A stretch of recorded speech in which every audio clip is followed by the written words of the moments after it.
YouTube, how we doing, family? It's your boy, Yo.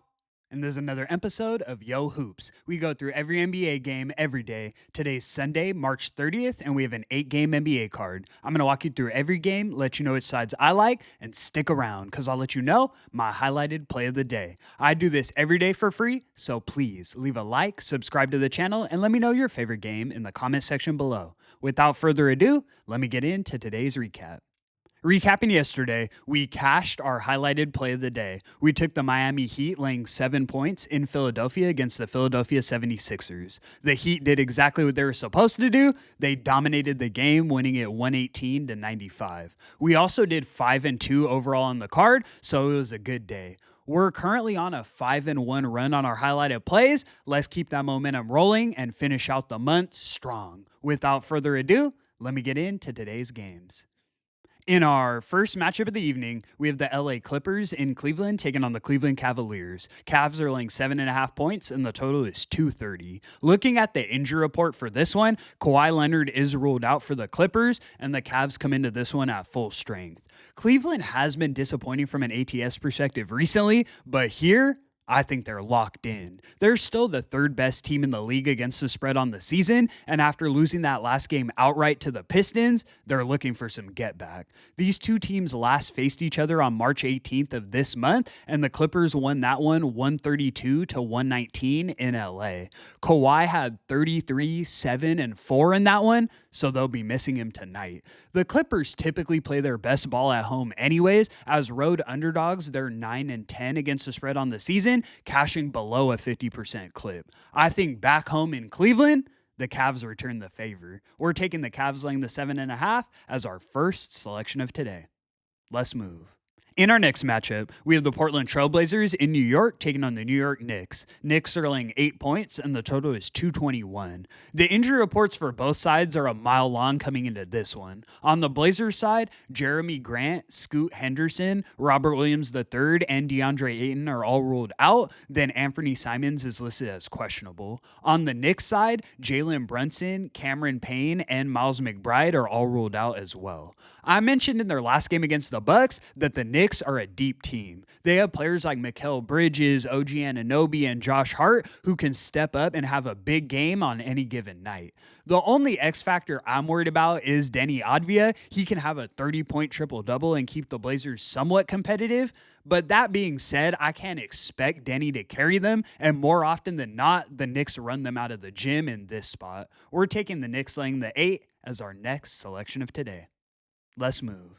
In our next matchup, we have the Atlanta Hawks in Milwaukee taking on the Milwaukee Bucks. Bucks are laying 4 points, and the total is 236. Ice Tray in Milwaukee?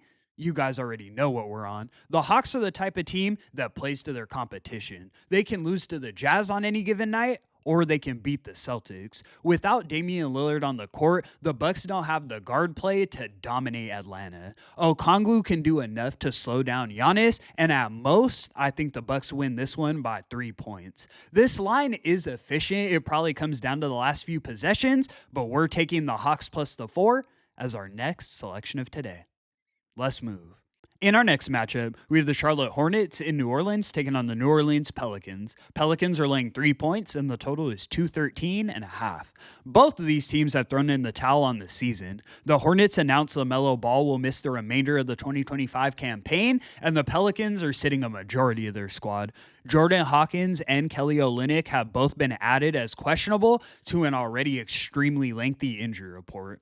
This is definitely a bottom-of-the-barrel game, but I do think the Hornets have a slight edge. They have guys like Miles Bridges, Mark Williams, and Seth Curry who are still trying to prove their worth in the league.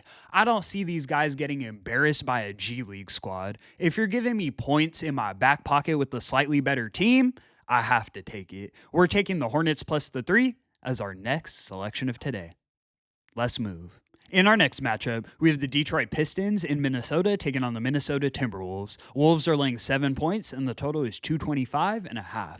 Detroit is still slightly banged up coming into this one. Cade Cunningham is ruled out, then Dennis Schroeder and Tobias Harris are both listed as probable. I liked what I saw from the Wolves in that last game against the Suns. They're back at full strength, and they look like they're getting in that playoff mode. The Pistons did surprise me getting an outright win against Cleveland in their last outing, but I can't expect 30 plus from Tim Hardaway and 7 players in double digits. That game was still close down the stretch, too. I see this as the perfect storm for the Wolves and for the Pistons to get introduced to playoff intensity. We're taking the Wolves laying the 7 as our highlighted selection of the evening. Let's move. In our next matchup, we have the Golden State Warriors in San Antonio taking on the San Antonio Spurs. Warriors are laying 12 points, and the total is 230.5. The Spurs come into this one on the second leg of a back-to-back, but no travel as they remain at home in San Antonio. They got the cover last night against the Celtics. We were on them, and I let you guys know they've been keeping games competitive. We did cash our play of the day 2 days ago with the Warriors, but I still had some concerns. The Pelicans led a majority of that game, and it took the Warriors going on a massive fourth quarter run to get the extended cover. Here, I have a feeling the Spurs do just enough to get the backdoor cover. I'm not rushing to the window to fade the dubs. Steph Curry is probable, but I see this as a single-digit Warriors win. We're taking the Spurs plus the 12 as our next selection of today. Let's move. In our next matchup, we have the Toronto Raptors in Philadelphia taking on the Philadelphia 76ers. Raptors are laying 5 points, and the total is 224. The Sixers come into this one on the second leg of a back-to-back, but no travel as they remain at home in Philadelphia. We cashed our highlighted play fading them yesterday against the Miami Heat. The Raptors are still holding out some type of hope for a play-in appearance. They currently sit in the 11th spot in the East, 6 games back from the play-in. While it's unlikely, it is possible. I've already stuck a fork in the Sixers team. I see no reason why the Raptors don't get this one done by margin. I personally won't have any money on this game. There's only so many times in a row I can fade a team, and I feel like I go against the Sixers every day, but here, I do think it's the right play. We're taking the Raptors laying the 5 as our next selection of today. Let's move. In our last and final matchup of the evening, we have the Houston Rockets in Phoenix taking on the Phoenix Suns. Rockets are laying 2 points, and the total is 221.5. This line is a bit perplexing to me. Tari Eason and Reed Shepherd are both ruled out for the Rockets, but I would still expect them to be bigger favorites than this. I've been explaining to you guys that the Suns are in danger of missing the play-in, and they now have an uphill battle ahead of them. They currently sit in the 11th spot in the West, 1 game behind the Mavericks in 10th. If they have any hope for this season, basically every game is a must-win moving forward. In my estimation, at this point, they are going to miss the play-in, but I do think they show up tonight in a big way. KD's been on a heater, and I expect at least 25 plus points from Devin Booker. This might be one of the last times we back Phoenix this season, but we're taking the Suns plus the 2 as our last and final selection of the evening. And that's going to conclude today's video. Thank you so much for tuning in, guys. We're now 19, 16, and 2 against the spread on highlighted plays in March, but let's finish it strong. Let's make these next couple days absolutely huge. I appreciate the support so much. I do this every day for free, so please leave a like and subscribe to the channel. It's your boy, yo! And until the next one, I'm going to catch y'all. Peace.